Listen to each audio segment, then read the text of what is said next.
Hello, my name is Michelle and welcome to my channel, Michelle's Melancholia. And welcome to another Christmas Evil catch-up.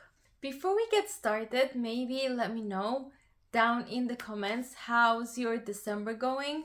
I'm super happy because we had a little bit of snow 2 different days, one more than the other. It snowed really heavily throughout the morning. So we had nice fluffy snow throughout the day, but then by evening it started raining and it all melted away and became like a huge slushy, which I hated, but it was nice while it lasted. Since my last check-in, I've only watched one more movie because I've been really busy, but it was a really good movie and it was during one of our movie nights that have been happening over on Discord, and it was the movie Christmas Evil. And I had never watched this movie before, but I was really excited because Kelsey from Slime and Slashers, who is one of my co-hosts, completely adores this movie. And I can definitely see why. In short, it is about this man who has deluded himself into thinking that he is Santa Claus, and this stems from this very strange childhood traumatic event that he had involving Santa Claus, or a man dressed as Santa Claus, and his mom. And somehow this leads to him being obsessed with Christmas and being Santa Claus, but things start to get really out of control and really dangerous. And the movie was really strange. There definitely were some interesting choices made, but the overall effect was very good in my opinion. I loved the music. It was always like super dramatic. So it was a very strange mix between things being really, really ridiculous, but also being actually creepy and dangerous. So anyways, if you haven't watched it and you are on the lookout for some holiday horror, 100% I recommend that you give this one a chance. Other than that, I've sadly missed on some of the other watch parties because I've been having a lot of work. Usually my work doesn't wind down towards Christmas, completely the opposite. I'm just like rushing to finish things. But that's just how it is, and hopefully I can still make some time to watch more movies. Reading wise though, I did make some good progress. If you remember from my last check-in, I was super close to finishing The Christmas Killer by Alex Pine. So obviously I did finish that, and I was 100% correct in my prediction of who the killer was.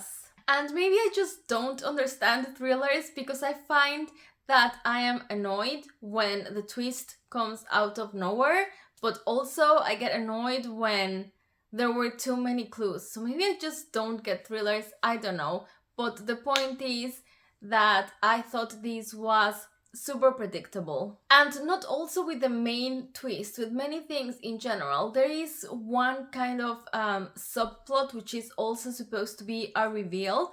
And the characters that are hearing this reveal are like, oh my god, I didn't see this coming at all. And I was like, are you serious? It was like super, super obvious. And at first I thought this would be a 3 stars because it was like a completely middle of the road thriller. But actually, the more I thought about it, the more annoyed I got. So I actually bumped it down to 2 stars because there were just several things that I just didn't think were great storytelling. One thing that made me really, really mad, and this may be a little bit of a spoiler, so if you want to read the book, maybe just skip until the cover of the book disappears. But basically the detective that's in charge of investigating the crime never has any clue about who the killer may be. And what happens is that he stumbles upon the evidence by accident. So he literally figures out who the killer is by accident. And he's supposed to be like a really good detective, so I mean, I was clearly much better at his job than he was. But what made me mad is that in the end, everyone was congratulating him and telling him like, oh, you solved the crime, you are so smart and so clever. And I was like, it was by accident. So anyways, I think this is supposed to be a series that follows this detective. So I don't think I'm gonna read the following books because I'm sorry, I just don't think he's good at his job.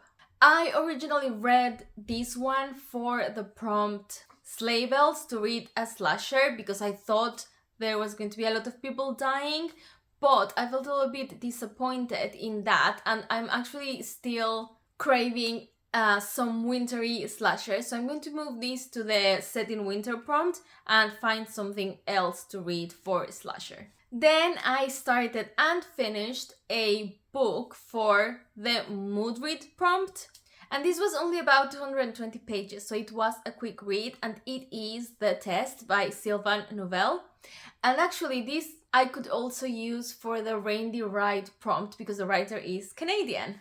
And this is not necessarily horror, but it is kind of dark. It is a dystopian story, so think about something in the vein of a Black Mirror episode. And because it is so short, I don't want to get into too much detail, but it is about a man.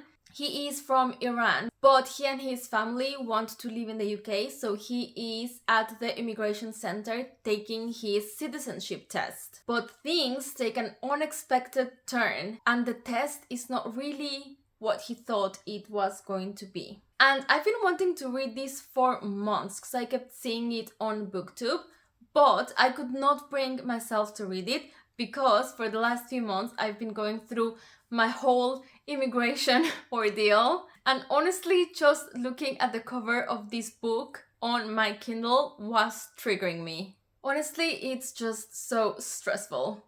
But that's over now, and I was able to enjoy this book now. It was very good. I was very much undecided between 4 and 5 stars. I ended up going for a 4.5. It is not the most original story, but the execution was great. So that's why I rated it so highly. I did the simultaneous ebook with the audio, and to be honest, the Iranian accent, it's clearly fake. So for the first few pages, it was really jarring. I was cringing a little bit. I was like, is it really necessary to do this really fake accent? But actually, I do think it's important to have the Iranian accent. And I think the English accents may also have been fake because they were like really over the top. But after a few pages, it stopped bothering me. And the main character, the man that goes to the test for him and his whole family, I loved him so much and I wanted to protect him at all costs. And I just loved how the story evolved. Obviously, there are a lot of things to reflect on, not only about how we decide who's worthy of immigrating to a country or not, but it also includes different ideas about psychology and what goes on inside people's minds when they are trying to make really difficult decisions and how their moral compass informs these decisions. Overall, it's a short book that packs a lot of ideas but also a lot of tension, very fast-paced page turner. I 100% recommend this one as well. I also started and finished the group read, which was Autumn Bleeds into Winter by Jeff Strand. Jeff Strand, if I'm not mistaken, publishes his books independently, so that's why Kelly, who created the event, wanted to support him. And I've heard great things about him, but I have never read any of his books. From what I understand, he writes really brutal, almost extreme horror, but this is not one of those books. This was relatively mild. And the very brief summary is that it is about a teenage boy. This takes place in 1979, and he witnesses his best friend get abducted, and the friend never comes back. So I guess we just assume that he's dead. But he saw who did it, and he knows who did it, and he tries to tell his parents and the police, but there's just like not enough evidence. So he decides to take it upon himself to bring this man to justice. But he's like a 14-year-old boy. And this book was so tense. It had me like sweating in a few different scenes.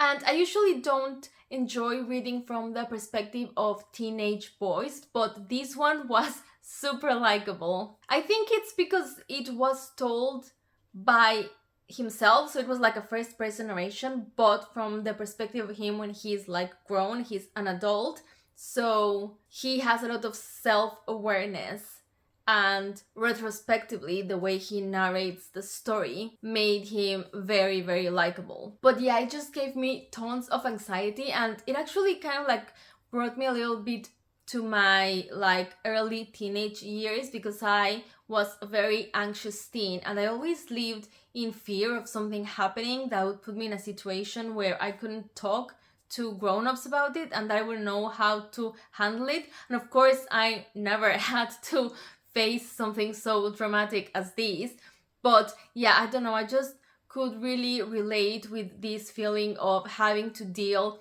with a situation that is so much larger than what you think you're capable of. And overall, I gave this one 4.5 stars as well. I also made progress with the book I had started, which was The Ghost of Helen Addison by Charles McGarry. And I only had a good chance to read this during the sprints yesterday, so that was very helpful for me. And now I'm halfway through. And I do like it, but so far it's reading very, very slow. I guess because the structure is very similar to like a classic murder mystery, we get to meet a bunch of people that can be suspects. So there are a lot of introductions and backstories and things like that. And the supernatural element has been a little bit on the back burner for now, but I'm hoping that this is going to pick up. In the first half of the book, we also had a chance to get to know better the detective. And I don't think he's supposed to be very likable, because he's definitely very eccentric and at some times he is not a great person, but for the most part I end up empathizing with him and I do find that I kind of rooting for him. So I guess that's good, but also sometimes he does like really annoying things and I'm like, oh my god, this guy. Just someone please shut him up. So yeah, I'll just keep reading and see if my opinion on him changes and if the story actually starts to pick up, because I need some action.